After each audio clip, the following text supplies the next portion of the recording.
A great number of average Canadians, people who just do their work, go about their business, raise their families, are saying, okay, it's over until the next election and we don't have to pay that much attention.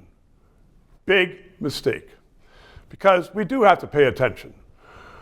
And it's coming out in the media right now. People like John Ibbitson in the Globe and Mail had an interview the other day. He's talking about how bad Trudeau was. Well, no one was saying that in the 10 years that people were being, and networks were being paid by the Trudeau PMO.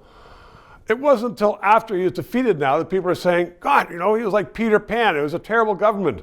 And we are divided, we are polarized, and we have a bad economy. We weren't getting resources out of the ground, and people are very, very unhappy. Well, the professionals weren't saying that for the 10 years, and you, not really the professionals, have to be vigilant, because otherwise we're going to get into that same kind of thing again. We have, as a Minister of Foreign Affairs, Anita Anand. She was a Trudeau minister. She was the one who put in tampons in all male washrooms in the army and allowed soldiers to have green and pink hair. Now she's our minister.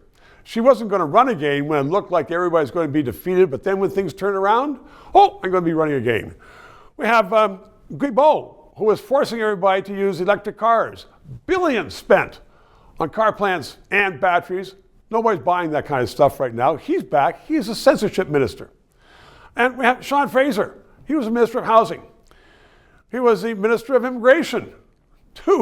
He screwed up both of those. He is back. He's the Attorney General. So we do need to be vigilant. We do need to watch everything coming out of this government. Carney, yes, he's an adult. And many people are saying, it's nice to have someone in charge of the government who is an adult. I agree wholeheartedly. And everybody wants him to do well. But the problem is, there are still a lot of those old Trudeau ministers. They were saying one thing for 10 years, and now they're trying to change their minds and say another thing. That is not credible. These people have no credibility, which is where we come in. Shows like this one, people like you watching this saying, well, is that baloney or is that the real thing? What are we being offered by this government? We have a prime minister. He looks pretty good. He talks pretty good. Read his book. Read what he said in the past about his views on carbon tax, on his views on energy.